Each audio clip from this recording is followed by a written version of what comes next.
దీనికి ఈ పేరు రావడానికి కారణం అమలేశ్వర స్వామి, అమలేశ్వర దేవి. వాళ్ళు ఆ చింతాడ మడుగు తీరంలోనే ప్రతిష్ఠించబడ్డారు సప్తమహర్షుల చేత. ఈ ప్రతి పౌర్ణమికి కూడా దేవతలందరూ వచ్చి అందులో స్నానం చేస్తుంటే చింతాడ మడుగులో అవి చూసి సప్తమహర్షులు నీరుగా స్నానాలు చేసేందుకు 7 పాయలు జనాలు కూడా ఇక్కడే ఉంటున్నాయి కాబట్టి ఇక్కడే చేయడం చాలా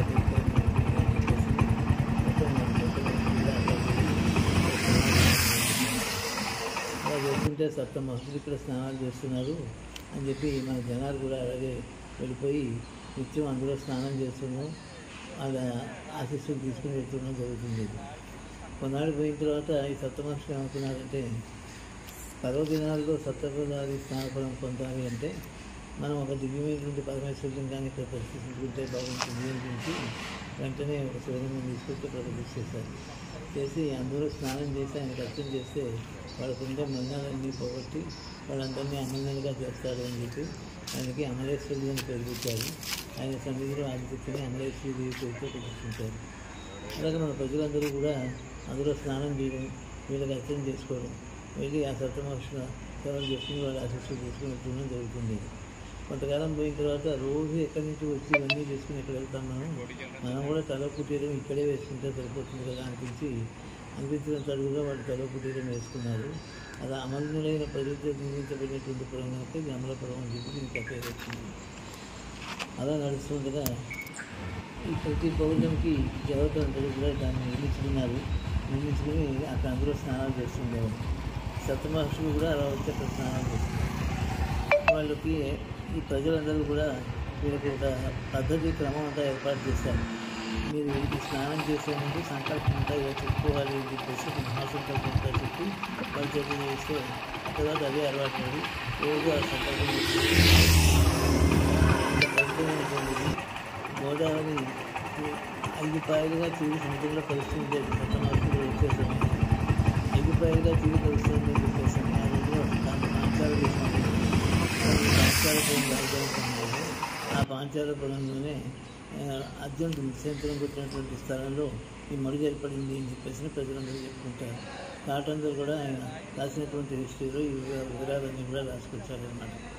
అంచేత అలా వీళ్ళందరూ చేస్తుంటే ఈ 5 గోదావరి పాయల జలాలు ఇందులో కలుస్తుంటే వీళ్ళు ఏం చేశారంటే ఇంకో 2 పాయలుగా కూడా తిరిగి సముద్రంలో కలిసేట్టుగా చేశారు.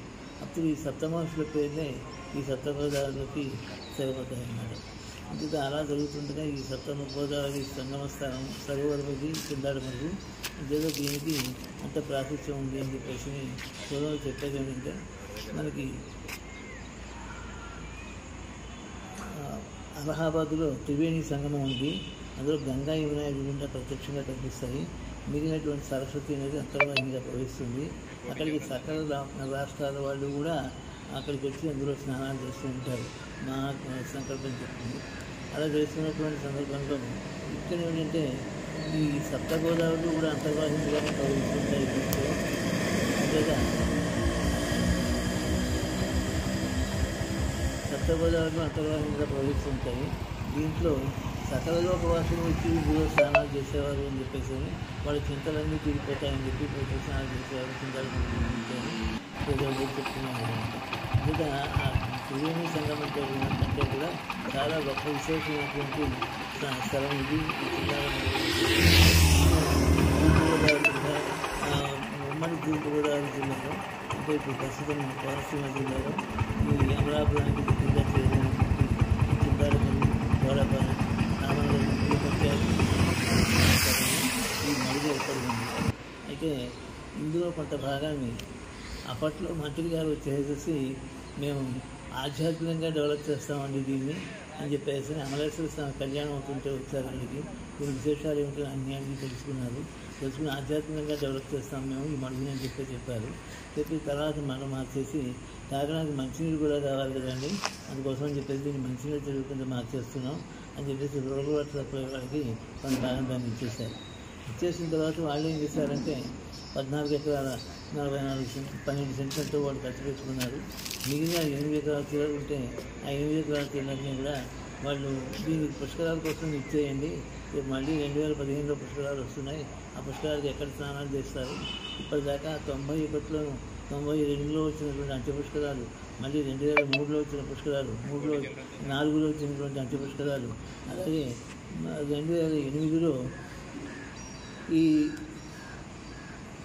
మహాస్నానాలు చేశారు. దాంట్లోనూ అటువంటి ఎందుకంటే చైత్ర మాసం పౌర్ణమి చిత్తా నక్షత్రం ఆదివారం అన్నీ కూడేస్తే అది అర్ధోదయం కంటే మహోదయం కంటే చాలా గొప్ప పర్వం అని చెప్పేసి సకల లోకవాసులు అందులో ముందువారట. అలాంటి సందర్భంలో మనకి ఇంతకుముందులో ఎప్పుడైనా వచ్చిందంటే ఎప్పుడు వచ్చిందో తెలియదు, భవిష్యత్తులో ఎప్పుడు వస్తుందంటే ఎప్పుడు వస్తుందో తెలియదు. కానీ అప్పుడు 2008లో వచ్చింది. ఆ వచ్చిన దానికి అప్పుడు ఉన్నటువంటి కలెక్టర్ గారు, అప్పుడు ఉన్నటువంటి ఆ ఊరి సర్పంచ్ గారు, వీళ్ళందరూ కలిసి దానికి నిధులు అందించి ఆ ఒక్క రోజు కోసం చెప్పేసి రాష్ట్ర వ్యాప్తంగా జిల్లాల వ్యాప్తంగా విచారణ చేసి అక్కడ ఏర్పాట్లన్నీ చేశారు. ఆ ఒక్క రోజు కోసమే చూపించారు. ప్రజల ఆరోగ్యం కోసం అని చెప్పేసి మెడికల్ క్యాంపు పెట్టారు. అన్ని సంవత్సరానికి అన్ని రకాలైన సౌకర్యాలు కూడా 12 రోజులు పుష్కరాలకు ఎందుకు చేస్తారు అన్నీ ఆ ఒక్క రోజు కోసం చేశారు. అలా చేసినటువంటి సందర్భంలో అంత ప్రాతినిధ్యం ఉంది. దాంట్లో ఏం చేశారంటే ఈ రూరల్ వాటర్ సప్లై వాళ్ళకి ఇచ్చేస్తే వాళ్ళు మిగిలినటువంటి ఏదైనా మాకు ఇవ్వండి పుష్కరాలకి అని చెప్పేసి అడిగితే ప్రజలు అప్పుడున్న ఆర్డీఓ గారు కూడా అడిగారు. అడిగితే అడిగితే లేదండి మేము భవిష్యత్తులో జనాభా తగ్గిపోతే వాళ్ళకి మంచినీరు ఇవ్వడం కోసం చెప్పేసి దీన్ని మేము ఉంచుకుంటాం తప్ప దీన్ని మాత్రం ఎట్టి వరకు మేము పుష్కరాలకు ఇచ్చే ప్రసక్తి